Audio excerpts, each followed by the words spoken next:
In this presentation, I would like to present a particular way of looking at writing in comics. As a sample object of analysis, we will look at Tsuruyoshi Haru's Gensen Kanshujin, the master of the Gensen Inn. For those not familiar with this comic, let me try to summarize it, so that it will be easier to understand the examples I will draw from it. A man arrives in a small and desolate hot springs town.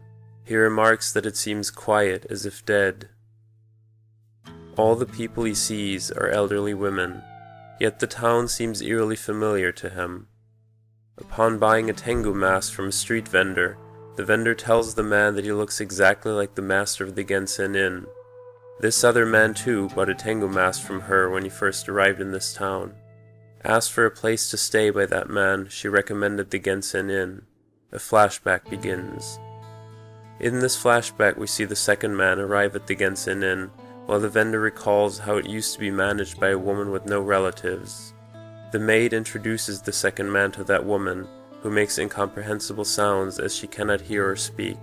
She can lip read, however.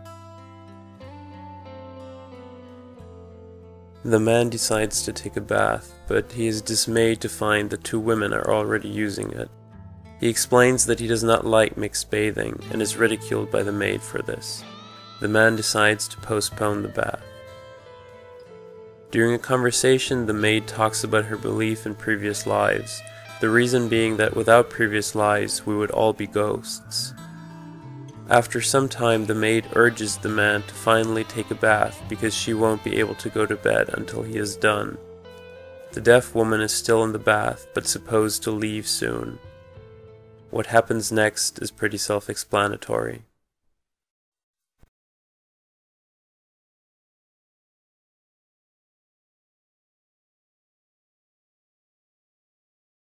The man attempts to rape the woman, but after signaling her his desire to penetrate her, she writes on the wall the words, "In my room."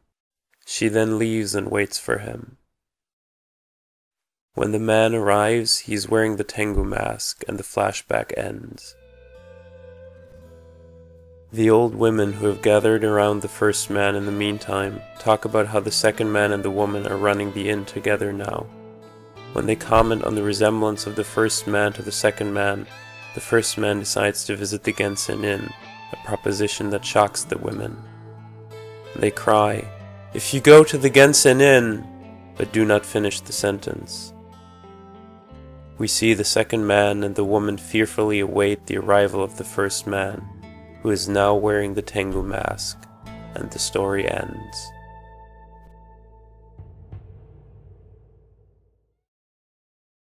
Now that we are done with that, let us get back to our main topic. Writing in comics is often examined through categories such as speech, onomatopoeia, and other. The issue that I have with such approaches is that they talk about a few different and often disconnected uses of writing, while neglecting other forms of writing and without looking at writing as a coherent entity. I argue that we should understand writing through three categories that encompass all possible uses of writing in narrative comics. These three categories are intradiegetic writing, true extradiegetic writing, and extradiegetic writing representing intradiegetic sound or thought. My terminology here may require some explanation. The term diegesis describes the fictional world created by a work of art. Intradiegetic, then, is everything that is part of that diegetic world, and extradiegetic describes everything that is not. Background music in film, for example, will be extradiegetic, because the characters within the film won't be able to hear it.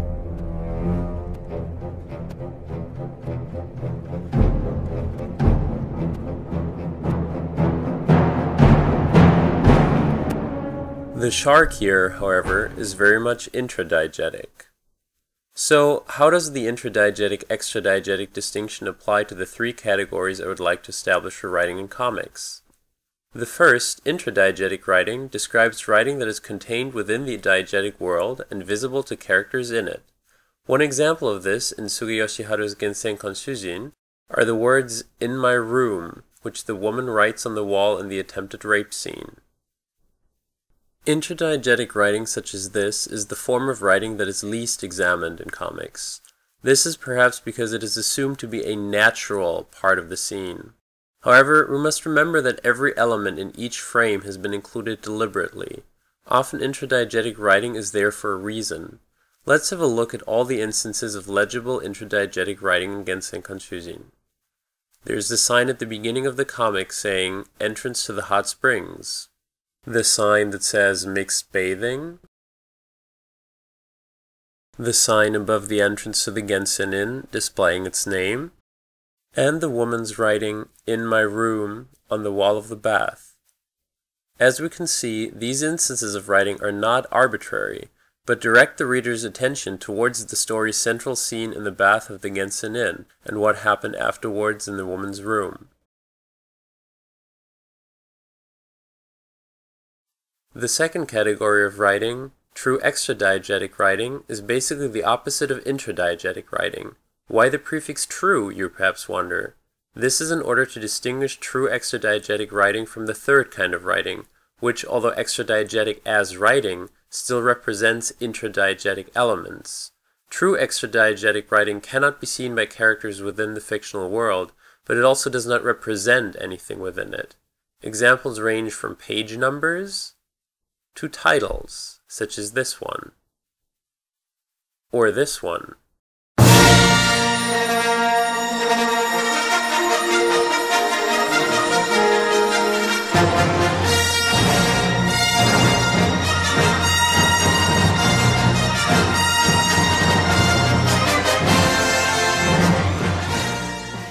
One could also claim that omniscient narration, such as what is seen here, constitutes true extradiegetic writing, although this depends on whether one defines the narration as part of the diegetic world or as outside of it. Most writing in the average narrative comic, however, will belong to the third category, extradiegetic writing representing intradiegetic sound or thought.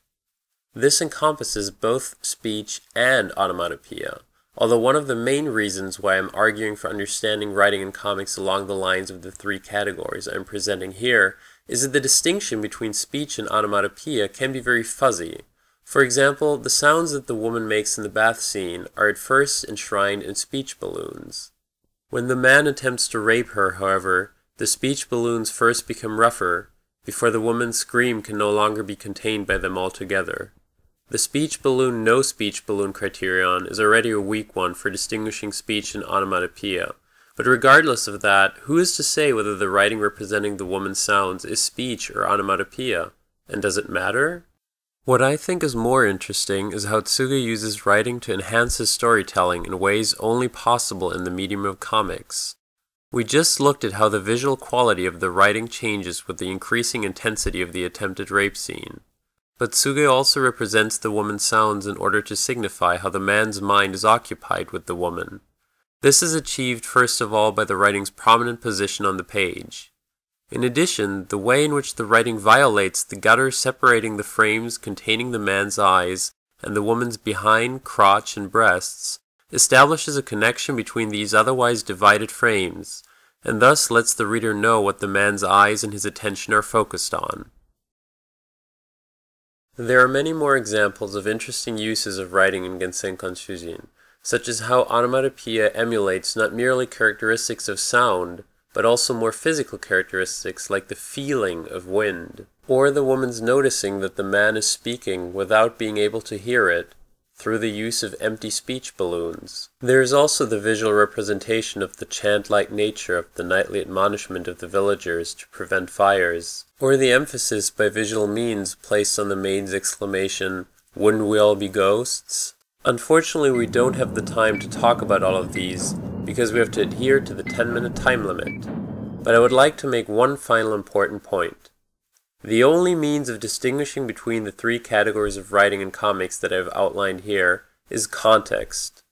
For example, at the beginning and at the end of the flashback, intuitively one would suspect the writing contained in the white frames to be true extradiegetic writing. It is only from context that we know that it is extradiegetic writing representing the intradiegetic speech of the street vendor.